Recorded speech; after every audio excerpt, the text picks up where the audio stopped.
आपल्यासोबत बोलण्यासाठी महाराष्ट्र राज्याचे उपमुख्यमंत्री देवेंद्र फडणवीस आहेत. देवेंद्र फडणवीसांनी काल एक फोटो ट्विट केला होता.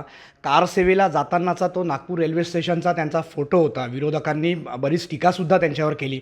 परंतु काय त्यावेळेच्या त्यांच्या कार सेवेच्या भावना होत्या हे आपण जाणून घेऊया. आपल्यासोबत बोलण्यासाठी खुद्द देवेंद्र फडणवीस आहेत. देवेंद्रजी, त्यावेळेच्या तुमच्या काय भावना होत्या, काय सांगाल?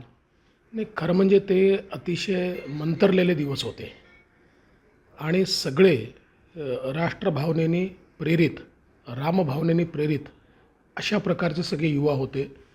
आणि मनामध्ये एकच संकल्पना होती की हा जो काही बाबरी ढाचा आहे हा कलंकाचा ढाचा आहे. ही मस्जिद नाही आहे, तिथे कोणी कधीही नमाज अदा केलेली नाही आहे. केवळ हिंदूंना खाली दाखवण्याकरता, हिंदूंची विजिगीषू वृत्ती संपवण्याकरता आणि हिंदूंना हे सांगण्याकरता की तुमचे रामही तुम्हाला वाचवू शकत नाहीत, जेणेकरून हा समाज गुलामगिरीत गेला पाहिजे, याकरता रामाचं मंदिर तोडून तो ढाचा त्या ठिकाणी तयार केला होता. आणि म्हणून हा कलंकाचा ढाचा आता तुटलाच पाहिजे, हा गेलाच पाहिजे, या खरं म्हणजे भावना होत्या.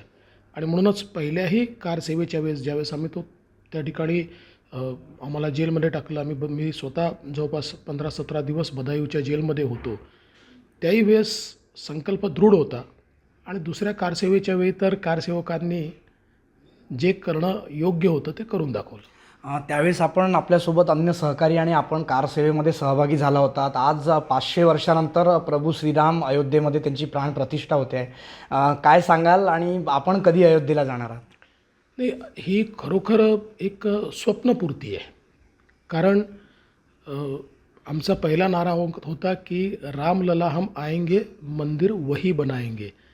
6 डिसेंबर 1992ला मंदिर वही बनाएंगे हा नारा पूर्ण झाला. त्या दिवशी आमचा दुसरा नारा होता रामलला हम आएंगे, मंदिर भव्य बनाएंगे. आणि आज तो नारा देखील पूर्ण होतो आहे. आज ज्यावेळी माननीय प्रधानमंत्री श्री नरेंद्र मोदीजी हे रामललाच्या मूर्तीची प्राणप्रतिष्ठा करतील, त्यावेळी मंदिर भव्य बनाएंगे हा जो नारा आहे हा आमचा पूर्ण होणार आहे. किती उत्साह आहे आणि काय सेलिब्रेशन होणार आहे एकंदरीत? उत्साह प्रचंड आहे. तुम्ही स्वतः बघू शकता. देशातल्या कुठल्याही शहरात जाऊन तुम्ही बघा, सगळीकडे लोक अतिशय उत्साहात आहे. कोणाला सांगण्याची गरज नाही. काल लोकांनी इतकी दिवाळी साजरी केली की शेवटी सांगावं लागलं की बाबा फटाके वगैरे फोडू नका, अशी परिस्थिती यावी इतपत दिवाळी साजरी काल होत होती.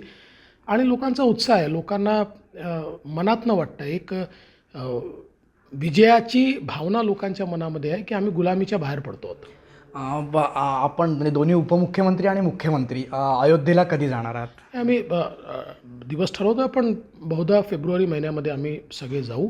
आणि शक्यतो आमचं सगळं मंत्रिमंडळ त्या ठिकाणी घेऊन जाऊ आणि मोठ्या प्रमाणात आमचे खासदार आमदार जे येणार असतील त्यांनाही घेऊन जाऊ. त्यामुळे एक असं सगळा महाराष्ट्र रामाच्या दर्शनाला जाईल.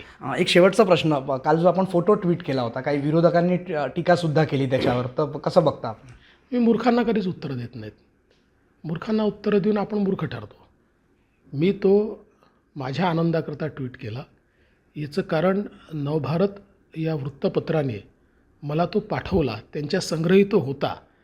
आणि इतक्या 25 वर्षानंतर तो फोटो त्यांनी मला पाठवला आणि तो पाहून मला अतिशय आनंद झाला. म्हणून मी नवभारतचे देखील आभार मानतो आणि म्हणून मी तो ट्विट केला आहे. त्यामुळे मूर्खांना काय बोलायचं, ही अशी मंडळी आहे ज्यांनी रामाला देखील नाकारलं आहे. 2007 साली या लोकांनी ॲफिडेविट दिलं होतं की राम काल्पनिक आहे. 2011 साली यांनी ॲफिडेविट दिलं होतं राम सेतू काल्पनिक आहे. जे रामाला मानत नाही अशा मूर्खांना आपण उत्तर का द्यायचे? हे होते उपमुख्यमंत्री देवेंद्र फडणवीस, ज्यांनी आजचा दिवस एक ऐतिहासिक असा क्षण असल्याचं म्हटलं आहे. नागपूरहून कॅमेरामॅन अशांत रंगारीसह योगेश पांडे, मुंबई तक.